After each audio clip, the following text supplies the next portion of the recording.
여러분, 오늘 집으로 돌아가시거든 가장 먼저 현관을 한번 가만히 내려다 보십시오. 그곳에 아무렇게나 벗어둔 신발 한 켤레가 어쩌면 여러분이 몇 년째 그토록 애써도 끝내 손에 쥐지 못했던 그 모든 것을 조용히 문 밖으로 데리고 나가고 있을지도 모릅니다. 저는 오늘 이 이야기를 꼭 여러분께 들려드리고 싶었어요. 평생을 부지런히 사신 분들이 있습니다. 한 푼이라도 아끼려고 허리띠를 졸라매고 남들 쉴 때 쉬지 못하고 새벽부터 밤늦도록 손을 놀린 적이 없는 분들이요. 그런데 이상하지요. 그렇게 애를 써도 손이 잡히는 것이 없어요. 통장에 돈이 모이질 않아요. 어렵게 모은 것은 어느새 어디론가 새어나가 버립니다. 몸은 자꾸 아프고 집안에는 웃음소리가 날이 갈수록 줄어들어요. 그런 분들이 가슴을 치며 이렇게 누우시는 걸 저는 여러 번 보았습니다. 내가 도대체 무엇을 잘못했길래 이런가? 내가 누구에게 모질게 군 적도 없는데, 내가 게으름을 피운 적도 없는데 어찌하여 내 삶은 이 모양인가? 그렇게 자신을 탓하고 또 탓하셨지요. 그런데 여러분, 저는 오랜 세월 동안 수많은 집의 문턱을 넘으면서 한 가지를 알게 되었습니다. 그 답이 멀리 있지 않았어요. 바로 발밑에 있었습니다. 매일같이 무심코 밟고 지나가면서도 단 한 번도 고개 숙여 들여다본 적 없는 그 자리에 답이 있었던 거예요. 저도 젊은 시절부터 참 많은 문턱 앞에 서 보았습니다. 누군가의 집을 찾아갈 때마다 저는 늘 그 집의 현관 앞에서 잠시 걸음을 멈추곤 했어요. 그리고 세월이 흐르면서 저는 분명히 깨달았습니다. 정말로 넉넉하고 평안한 집은 돈에서 시작되는 것이 아니더라고요. 그것은 신발 한 켤레를 제자리에 바른 방향으로 단정한 마음으로 놓는 것에서부터 시작되고 있었습니다. 이 이야기가 혹시 여러분 자신의 이야기처럼 느껴지신다면 이 영상을 마음이 무거운 누군가에게 살며시 나눠주십시오. 그리고 댓글에 지금 여러분의 현관은 어떤 모습인지 한 줄 남겨주시면 저는 그 한 줄 한 줄을 마음으로 천천히 읽겠습니다. 여러분, 저는 평생 많은 집을 드나들었습니다. 어떤 집은 넓고 으리으리하게 좋았어요.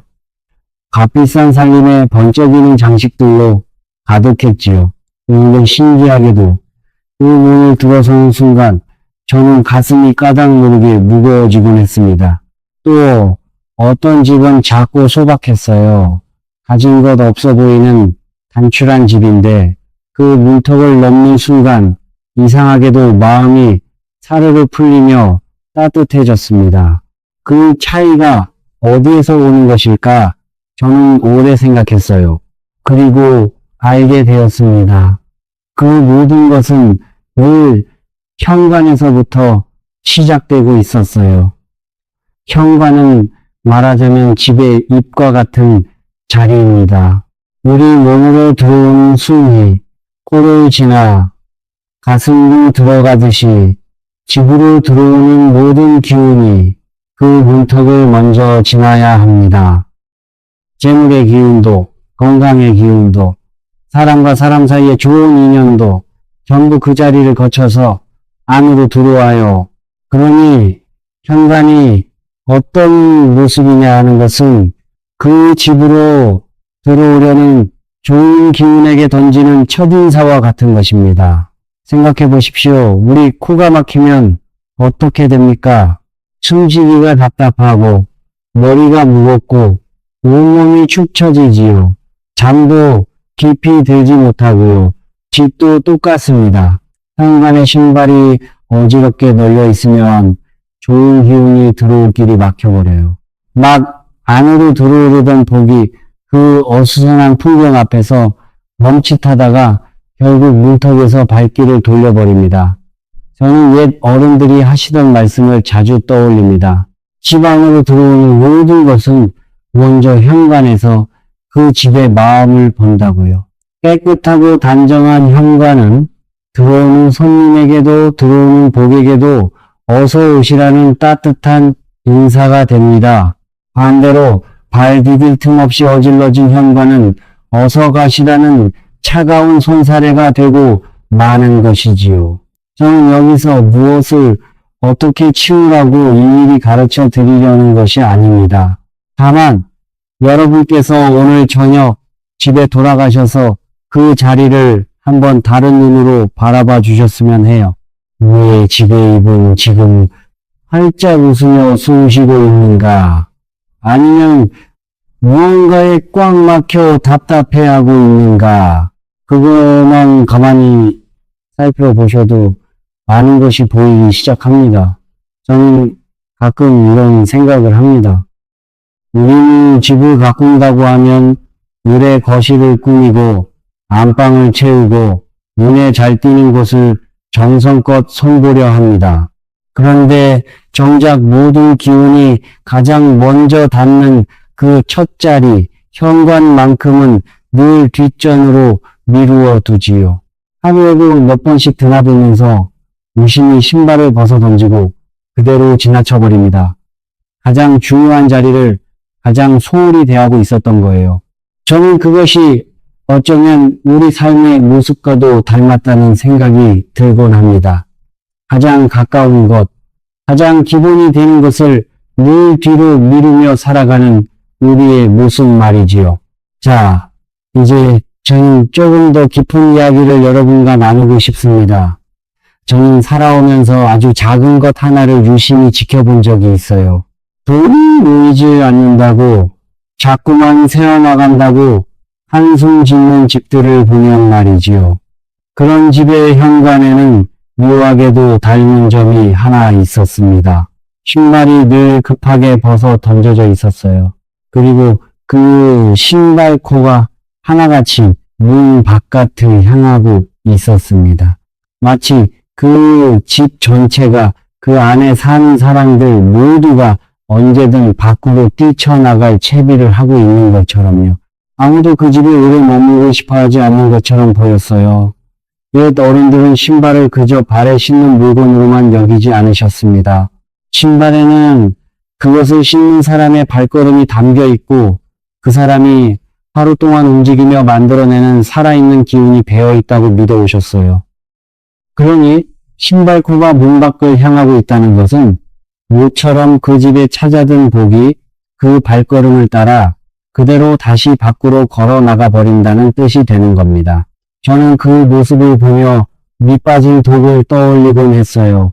아무리 부지런히 물을 길어다 부어도 밑이 뚫린 독은 결코 채워지지 않습니다. 들어오는 것보다 새어나가는 것이 빠르니까요. 신발코가 늘 바깥을 향한 집이 꼭 그러했습니다. 들어오는 복보다 나가는 복이 더 빨랐던 거예요. 그런데 여러분, 저를 가장 마음 아프게 했던 것은 사실 돈이 아니었습니다.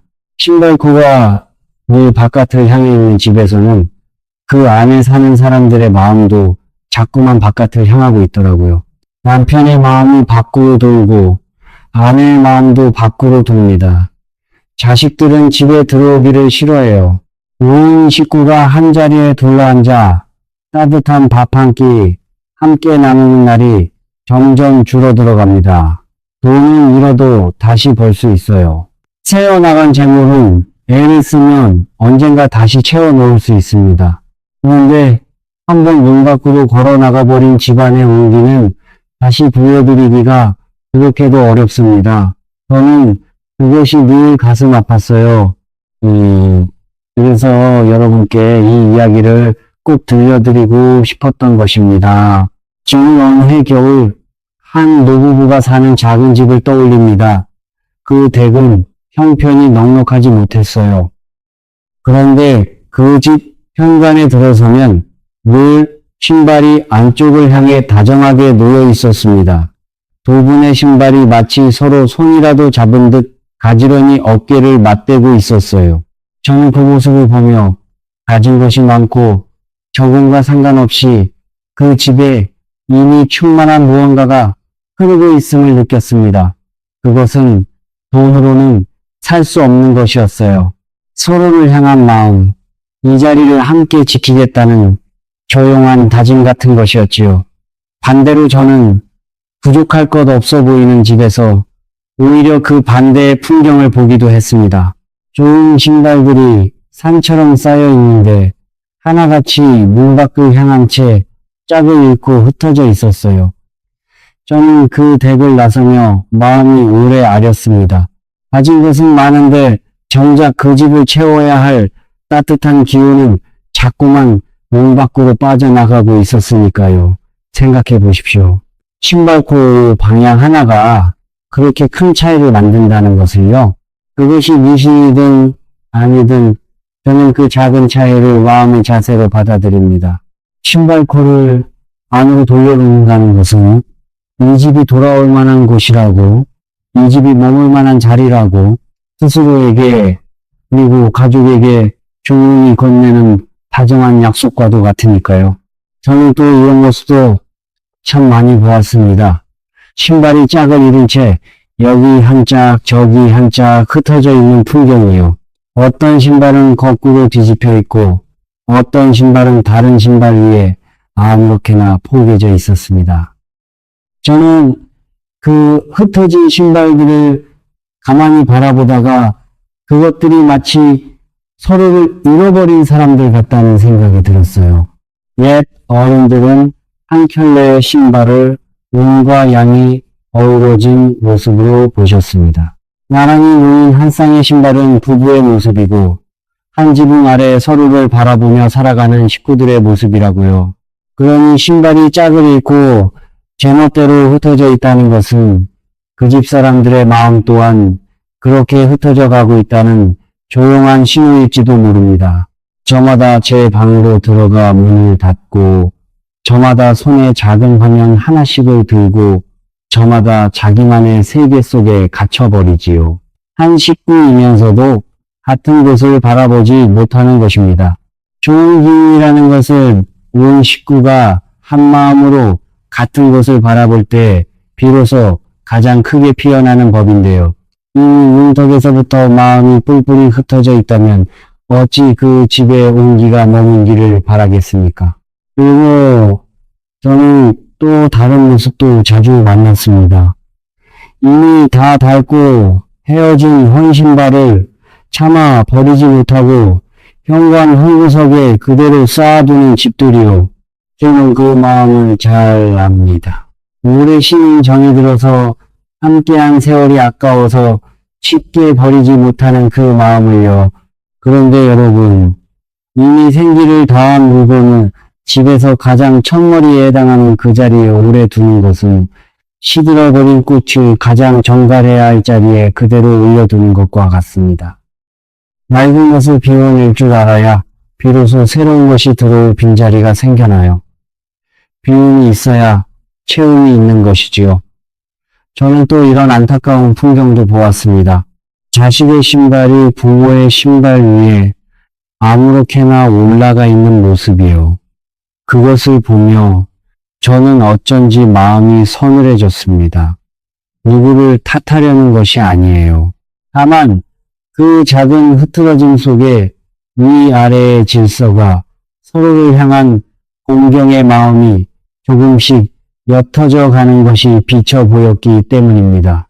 집안의 작은 질서 하나가 실은 그 집 전체의 마음가짐을 비추는 거울이더라고요. 여러분 잠시 영상을 멈추고 마음속으로 한번 가만히 떠올려 보십시오. 지금 여러분의 현관에 놓인 그 신발들은 집 안을 향하고 있습니까?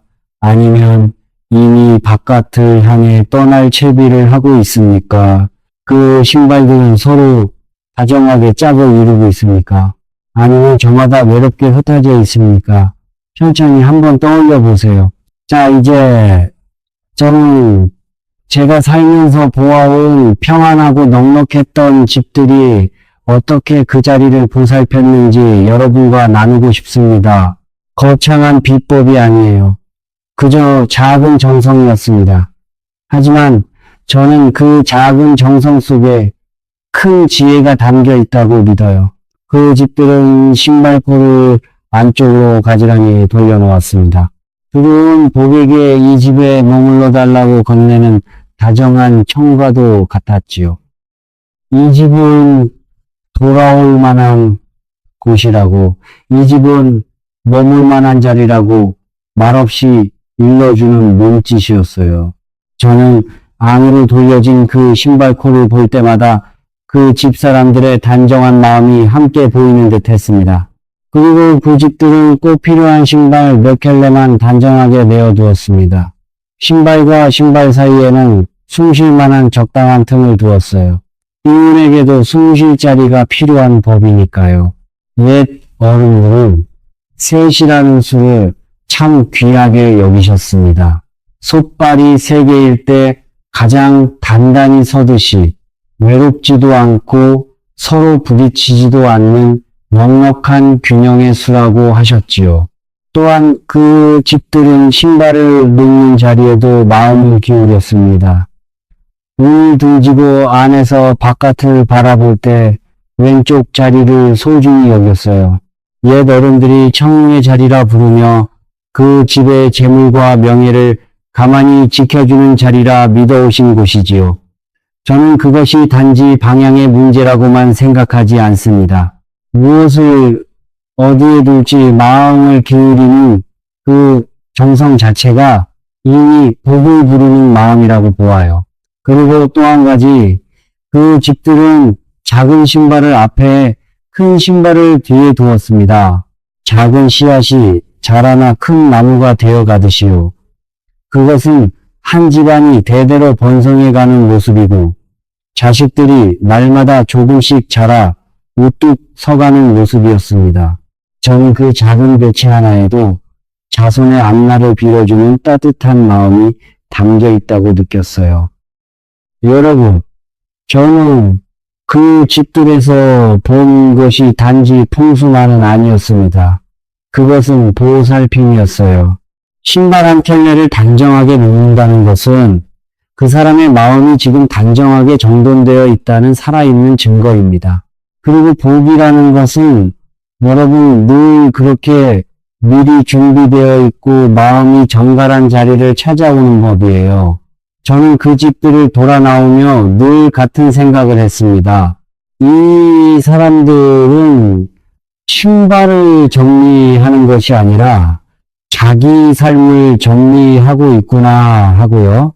신발 한 켤레를 바르게 놓는 그 짧은 순간에 그들은 하루의 분주함을 내려놓고 잠시 마음을 가다듬고 있었던 것입니다. 저는 그 고요한 순간이야말로 복을 부르는 진짜 비결이라고 믿어요. 복은 요란하게 찾아오지 않습니다.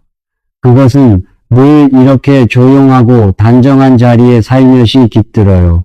조금 더 보태어 말씀드리면 그 집들은 현관을 늘 맑고 정갈하게 지키려 했었습니다.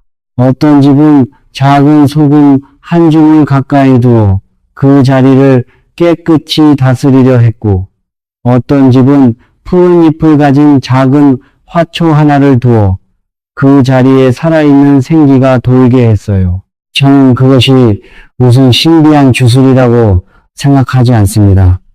다만 내 집의 잎을 늘 맑게 지키려는 그 마음씀이 보이지 않게 그 집의 공기를 바꿔놓는다고 믿어요.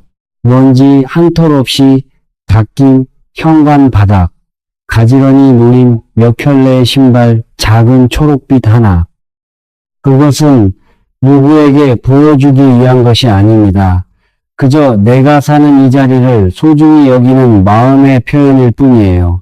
그런데 신기하게도 그렇게 자기 자리를 아끼는 사람의 삶은 어딘가 모르게 차츰 환해지더라고요.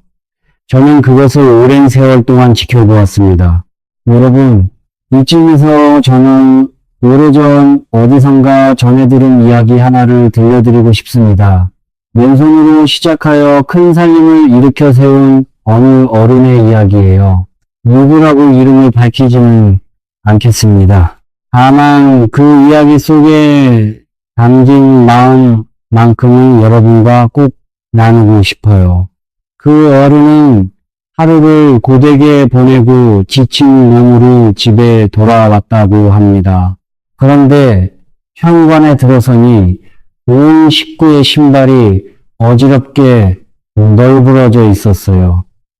몇 켤레는 신발코가 문 밖을 향한 채로요. 그 어린이는 잠시 그 자리에 서서 그 풍경을 가만히 바라보았다고 합니다. 그러고는 식구들을 조용히 불러 모았어요. 야단을 치려는 것이 아니었습니다. 다만 아주 담담하게 한마디를 건넸다고 해요. 제 신발 한 켤레조차 가지런히 놓지 못하는 사람이 어찌 세상에 큰일을 가지런히 해낼 수 있겠느냐고요. 그날 이후로 그 집의 식구들은 모두 신발코를 안으로 돌려놓고 줄을 맞춰 가지런히 벗어두기 시작했다고 합니다. 저는 이 이야기에서 변한 것이 신발이라고 생각하지 않아요. 정말로 변한 것은 그 작디 작은 일 하나를 통해 식구들의 마음이 비로소 가지런해진 것이라고 믿습니다. 여러분, 운이라는 것은 하늘에서 뚝 떨어지는 것이 아니에요. 그것은 우리가 날마다 발 딛고 살아가는 이 공간을 어떻게 대하느냐에서부터 우리가 너무 사소하다고 지나쳐버리는 그 작은 일들을 어떻게 대하느냐에서부터 조금씩 자라나는 것입니다. 저는 그렇게 믿어요. 큰 복은 늘 작은 정성을 딛고 천천히 자라난다고요. 저는 살아오면서 깨달았습니다. 삶을 바꾸는 것은 멀리 있는 거창한 결심이 아니더라고요. 오히려 오늘 저녁 현관에서 신발코 하나를 안으로 돌려놓는 그 사소해 보이는 손길 하나에서 모든 것이 시작되더라고요. 마음이 먼저 바뀌어서 행동이 따라오기도 하지만 때로는 작은 행동 하나가 먼저 마음을 바꾸어 놓기도 합니다. 여러분, 저는 지금까지 신발의 방향에 대해서, 신발을 두는 자리에 대해서, 그곳을 흐르는 기운에 대해서 참 많은 이야기를 나누었습니다. 그런데 만약 여러분께서 오늘 이 모든 이야기 중에 단 하나만 마음에 담아 가신다면 저는 이것을 기억해 주셨으면 합니다. 집의 현관은 그 안에 사는 사람의 마음을 그대로 비추는 거울이라는 것을요. 우리 마음이 어지러우면 현관도 어지러워집니다. 우리 마음이 분주하고 늘 바깥으로만 향해 있으면 신발코도 어느새 문 밖을 향해 있어요. 그런데 우리 마음이 고요해지고 지금 가진 것을 소중히 여길 줄 알게 되면 신기하게도 모든 것이 저절로 가지런해집니다. 그리고 좋은 기운은 그렇게 정돈된 자리로 스스로 길을 찾아 들어와요. 그러니 여러분, 부디 넉넉해진 다음에 비로소 바르게 살겠다고 미루지 마십시오. 거꾸로입니다. 오늘 신발 한 켤레를 바르게 놓는 그 작은 일에서부터 바르게 살기 시작하면 넉넉함은 그것이 주머니 속의 넉넉함이든 마음 속의 넉넉함이든 조용히 그 뒤를 따라 들어옵니다. 저는 그 순서를 거꾸로 뒤집지 마시기를 진심으로 바라요. 저는 오랜 세월 동안 수많은 사람들의 삶을 가만히 지켜보면서 한 가지를 분명히 알게 되었습니다. 삶을 정돈한다는 것은 결국 마음을 정돈한다는 것이고, 마음을 정돈하는 첫걸음은 의외로 발밑에 가장 가까운 그 자리에 있다는 것을요. 우리는 늘 멀리서 답을 찾으려 합니다. 더 큰 집, 더 많은 돈, 더 대단한 무언가에서요. 그런데 정작 우리가 매일 밟고 지나가는 그 문턱 하나를 제대로 들여다본 적은 없었던 것이죠. 저는 여러분께 한 가지를 더 나누고 싶습니다. 신발을 가지런히 놓는 그 작은 일을 하다 보면 신기하게도 마음의 고요가 찾아옵니다. 허리를 숙여 신발코를 안으로 돌리는 그 짧은 순간, 우리는 잠시 분주한 생각을 멈추게 돼요. 그 멈춤의 순간이 참 귀합니다. 하루 종일 바깥을 향해 달려가던 마음이 그 잠깐 사이에 비로소 집으로 나 자신에게로 돌아오는 것이죠. 저는 그것을 작은 기도와도 같다고 생각해요. 거창한 말이 필요 없는 몸으로 드리는 조용한 기도 말입니다. 그러니 여러분, 신발을 정리하는 일을 귀찮은 집안일로만 여기지 말아주세요.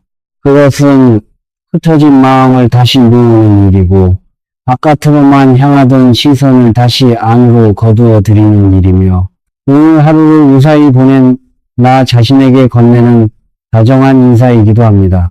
오늘 밤 집에 돌아가시거든 부디 그 자리를 한번 다정한 눈으로 바라봐 주세요.